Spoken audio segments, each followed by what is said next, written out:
Over the 20-year history of the Battlefield franchise, there have been many great maps worthy of praise. Some maps become legendary, icons themselves of the Battlefield series and worth remembering for their balance, uniqueness, and special gameplay. This is the story of the best maps of Battlefield.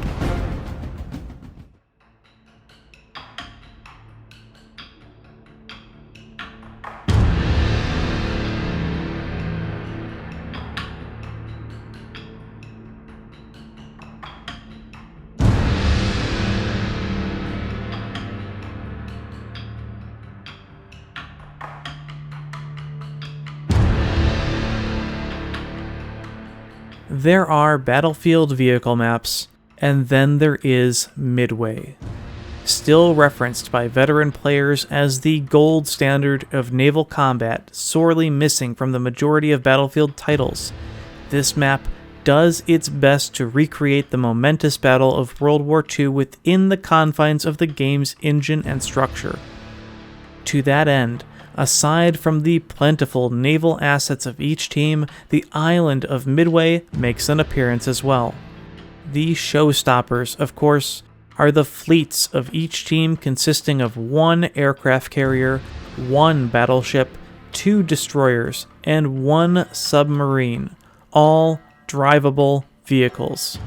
Looking at the map, these ships have a vast expanse to maneuver and explore, as around 90% of the area is ocean. In these open waters, players can choose their heading and intended destination, but whether they actually reach it is a whole other matter. The fog of war concealing the game's draw distance only lets you see so far, and enemy ships can appear and be on top of your ship before you've even managed to turn away. Finding yourself outnumbered or vastly outclassed meant certain death. The aircraft carriers, the most massive ships of the fleet, carried 2 planes each, 1 fighter and 1 dive bomber. Onboard armaments consist of 4 flak AA guns, which were exposed enough to be destroyed or their users killed. Players could cycle the empty AA guns on the ship for fast access using number keys. Landing craft were provided via the lower rear deck. Planes taking off on the ship needed to be careful of enemy aircraft making a strafing run. Or more commonly, players needed to be worried about the wonky movement physics felt if the ship was in motion. The destroyers of each team were large 2-player vehicles. Both seats had access to 2 127mm main guns, but the driver also had access to depth charges, which could be deployed behind the ship for use in anti-submarine warfare. In addition, the driver also had access to radar and sonar, displaying enemy subs and aircraft on the minimap. These ships also had access to 2 mounted machine guns on the mid-deck for general-purpose use. The submarine of each fleet is among the most unique vehicles in Battlefield series history. However, in practical use, it is extremely mundane. A single-seater, the submarine can submerge itself a few dozen feet, and once below the surface, players must navigate via a fairly rudimentary map layout and custom HUD. Each submarine has 2 powerful frontal torpedo launchers, but these must be fired from a surface depth to work. While an interesting gameplay element, submarines are extremely boring to play and very difficult to attain kills with. However, the same cannot be said for the prize of each fleet, their respective single battleships. Slow, cumbersome, and very powerful, each battleship can make short work of any other ship on the map, save for its own counterpart. Fielding 6 14-inch main guns for the driver and 4 14-inch main guns for the rear gunner, its firepower was immense. Enemy aircraft looking to score some hits on these ships always needed to be extremely careful, as each had a 3rd and 4th gunner position manning 4 domed flak anti-aircraft pods per side, more than enough to shred a plane. These fleets encouraged team play and a slower, more tactical playstyle than any other map in Battlefield 1942. Players who were not lucky enough to get a gunner seat sometimes would play engineer, manning the gun turrets, spotting enemy ships, and most importantly, repairing their own damaged vessels. However, when the ships gained speed, players on board often found themselves experiencing the limitations of the refractor engine physics, as they would have to fight opposing movement of the ships and grapple with speed inheritance added to bullets. This made fighting enemies on the ships slightly problematic, though this was not a Midway-specific issue, nor did it ruin a good time. The only land can be found on the aforementioned Midway Island, which possesses 2 of the map's 4 flags. The main portion of the island consists of the airfield and its surrounding structures. Hangars, barracks, an infirmary, and a few houses provide a reasonable amount of cover, sorely needed if planes and warships make a target of the island. A string of 4 stationary flak AA turrets and a def gun can be found on the coast. Near the main hangar, 2 torpedo bombers would spawn for the controlling team.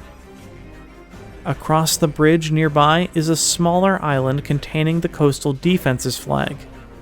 This tiny outpost possesses only 2 buildings, so cover is extremely limited. It spawns 1 APC and the only tank on the map. A def gun can be found here as well. These 2 island flags, while it may seem contrary to the battle's history, works out in this case. It provides one way of drastically spreading out 64 players so that many are not forced to sit without purpose on the fleet ships already in use, and it allows infantry players to have a reliable area to play a faster-paced round.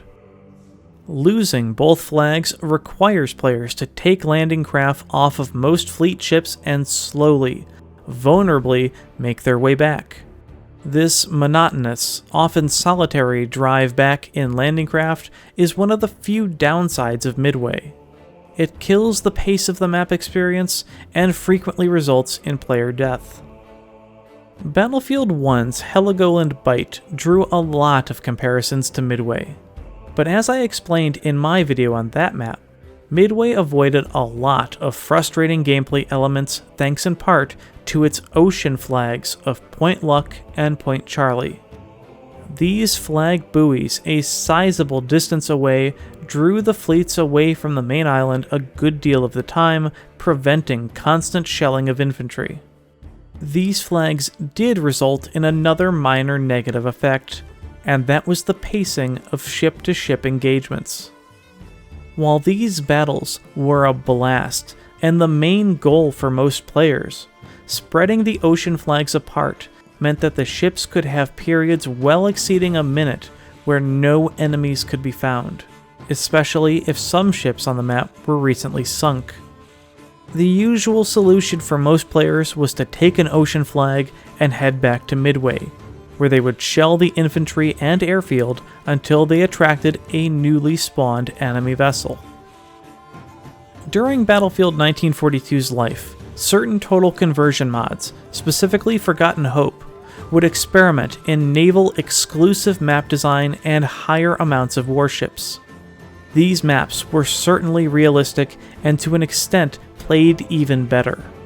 However, later 1942 map and server-side mods improved on Midway's original design. Drastically shorter respawn timers on the fleet ships and more planes which could spawn on the carrier or be active at one time shifted gameplay back to the vehicle side. Torpedo-wielding patrol boats, as seen on the Invasion of the Philippines map, were added around the island, and on some versions, even a B-17 could be found on the airfield, capable of delivering devastating anti-ship bombing runs.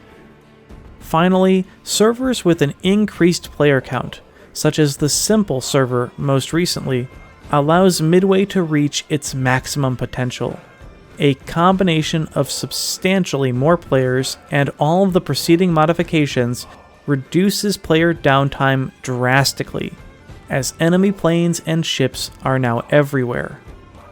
Team play on the ships, with players manning all of the guns and repairing damage makes the battles more fun and engaging. It is the full embodiment of a massive naval clash. Even without these mods, Battlefield 1942's Midway remains an iconic map.